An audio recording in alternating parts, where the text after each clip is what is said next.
Salam, salam sejahtera, salam sehat untuk kita semua. Semoga Bapak Ibu, saudara-saudari yang terkasih selalu dalam keadaan sehat dan senantiasa dalam perlindungan Tuhan. Bapak Ibu, saudara-saudari yang terkasih, pada hari ini kita merayakan hari Minggu biasa kedua menurut kalender liturgi Gereja Katolik. Bacaan-bacaan yang dihidangkan gereja untuk kita renungkan pada hari ini sungguh-sungguh luar biasa, mengajak kita untuk mendengarkan sabda Tuhan dan juga sekaligus mengaplikasikannya dalam realitas hidup kita sehari-hari. Namun dalam kesempatan ini, saya mau mengajak kita untuk merenungkan bacaan Injil yang diambil dari Yohanes bab 1 ayat 35 sampai dengan 42. Bacaan Injil ini berkisah tentang dua orang murid Yohanes Pembaptis yang mengikuti Yesus tatkala mereka melihatnya. Kisahnya kira-kira seperti ini. Suatu ketika Yohanes Pembaptis sedang berbincang-bincang dengan dua orang muridnya di tempat di mana ia membaptis orang. Itu berarti di Sungai Yordan. Dan pada saat itu Yesus lewat. Nah, ketika Yohanes melihat Yesus lewat, maka ia berkata kepada kedua orang murid yang sedang berbincang-bincang dengannya pada saat itu. Dia berkata, "Lihatlah anak domba Allah."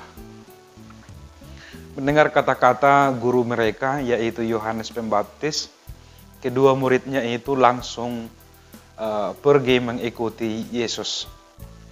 Nah, ketika mereka mengikuti Yesus, Yesus menoleh ke belakang dan melihat mereka dan bertanya, "Apa yang kamu cari?" Yesus bertanya kepada mereka, "Apa yang kamu cari?" Lalu kedua orang murid Yohanes Pembaptis itu menjawab Yesus dan berkata, "Di manakah engkau tinggal?" Lalu Yesus menjawab lagi dengan mengatakan, "Mari dan kamu akan melihat." Lalu mereka berdua mengikuti Yesus dan beberapa saat tinggal bersama dengan Yesus di tempatnya Yesus. Nah, ketika mereka sudah kembali dari situ, ternyata salah seorang dari kedua orang murid Yohanes itu bernama Andreas, yang kemudian nanti Rasul Yesus. Langsung menjumpai saudaranya, yaitu Simon, dan berkata kepada saudaranya bahwa mereka telah menemukan Mesias, yaitu Yesus Kristus. Nah, mendengarkan kata-kata Andreas, Simon juga langsung ingin bertemu dengan Sang Mesias itu, dan mereka lalu menjumpai Yesus. Dan pada saat itu Yesus berkata kepada Simon, "Hai engkau Simon, engkau akan dikatakan Kefas." Ya, itulah Petrus. Sampai di situ bacaan Injil hari ini yang oleh gereja mengajak kita untuk merenungkannya, merefleksikannya. Kira-kira makna apa yang boleh kita kembangkan, kita ambil, dan lalu kita hidupi dalam realitas hidup kita. Dari bacaan Injil ini, Bapak Ibu, saudara-saudari yang terkasih, kita telah melihat suatu perubahan. Kalau boleh kita bahasakan dengan bahasa transformasi hidup. di mana itu secara eksplisit tampak dari kedua murid Yohanes Pembaptis yang langsung beralih hidup dari seorang murid Yohanes Pembaptis menjadi murid Yesus Kristus. Artinya ada peningkatan. Ketika Yohanes Pembaptis datang, dia mau menjadi muridnya, dan ketika Yesus Kristus datang, yang disiapkan oleh Yohanes Pembaptis sendiri, dan mereka juga mengikuti Yesus. Dalam arti mereka tidak tinggal dalam kenyamanan yang mereka sudah punya pada waktu itu, tetapi mereka mengalami peningkatan hidup setelah Yohanes Pembaptis mengatakan, "Lihatlah anak domba Allah."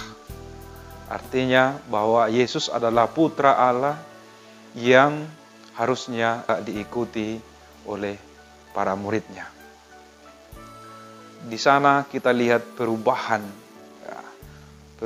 diri, boleh kita katakan peralihan hidup dari cara hidup yang lama ke cara hidup yang baru, yaitu bersama, bersatu, bersekutu dalam Yesus Kristus. Dan mereka mencari, bertanya di mana Yesus tinggal. Artinya bahwa di dalam diri murid itu ada kerinduan untuk tinggal, untuk bersama dengan Yesus Kristus.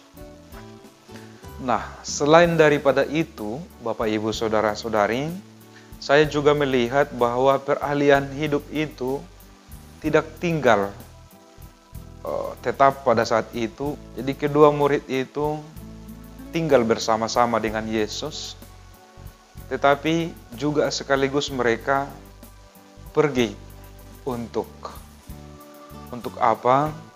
Untuk memberitahukan kepada orang banyak bahwa mereka telah melihat Yesus, bahwa mereka telah menemukan Mesias. Ini adalah warta sukacita, warta keselamatan, kabar sukacita.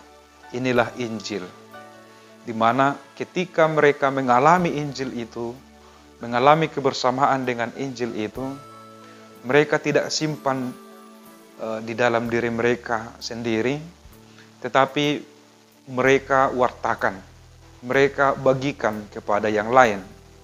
Hal itu sangat tampak dari Andreas yang pergi pulang ke rumah dan memberitahu kepada saudaranya Simon, dan bahkan membawa Simon itu sendiri kepada Yesus. Artinya, setelah Andreas mengalami kebersamaan dengan Yesus, lalu dia juga ingin supaya saudaranya, sesamanya juga mengalami seperti yang dialami dirinya sendiri, yaitu tinggal bersama dengan Yesus.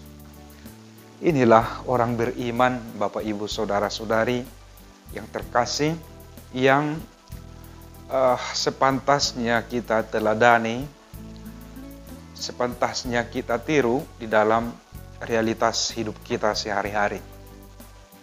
Artinya, seperti Andreas, ketika mengalami kebersamaan, tinggal bersama dengan Yesus, kita juga hendaknya tidak hanya mengalami kebersamaan dengan Yesus itu sendirian, tetapi kita juga sekaligus diajak dan dipanggil untuk membagikan pengalaman kebersamaan kita itu dengan Yesus kepada sesama kita. Tidak usah takut, tidak usah malu. Ya. Yang penting yang kita bagikan adalah sungguh-sungguh berdasarkan refleksi atau pengalaman kebersamaan kita dengan Yesus, maka tidak perlu kita takut untuk mewartakannya. Sehingga mereka juga mengalami kasih Yesus, mengalami kebersamaan dengan Yesus, mengalami pengalaman tinggal bersama dengan Yesus. Dan harapannya mereka juga sama, membagikan pengalaman itu seperti kita membagikan pengalaman kita kepada sesama kita. Inilah Bapak Ibu Saudara-saudari, orang beriman yang otentik yang diminta untuk kita lakukan di dalam realitas kita sehari-hari, baik dalam perbuatan maupun dalam perkataan kita, di mana kita melakukan, menyatakan, mengkonkretkan apa yang kita dengarkan, kita alami dalam kebersamaan dengan Yesus, dalam perbuatan-perbuatan baik, dan juga sekaligus mengajak orang untuk merasakan itu, kebaikan kita itu sebagai buah dari kebersamaan kita dengan Yesus. Inilah ciri khas kita orang Katolik, di mana kita dipanggil untuk tidak tinggal dalam egoisme spiritual, tetapi kita dipanggil untuk menjadi pribadi-pribadi yang berbagi, yang solider dengan sesama kita, baik itu dalam pengalaman spiritual maupun dalam perbuatan nyata yang baik bagi sesama kita. Inilah panggilan kita, para saudara-saudari, dan oleh bacaan-bacaan hari ini, kita diajak untuk senantiasa mendengarkan bisikan Allah, mendengarkan sabda Allah yang diperdengarkan kepada kita, agar kita semakin hari menjadi murid yang semakin baik, menjadi murid yang semakin bijaksana, menjadi pribadi yang semakin matang dalam kehidupan rohani, dalam kehidupan spiritual kita. Semoga Bapak Ibu Saudara-saudari yang terkasih dicurahi oleh Roh Kudus, agar kita mampu untuk menyatakan, mengkonkretkan sabdanya kepada kita pada hari ini, dan juga membuat kita semakin bijaksana dalam menjalani kehidupan kita, serta semoga Bapak Ibu selalu dalam keadaan sehat-sehat. Tuhan memberkati, melindungi kita sekarang dan selamanya. Amin.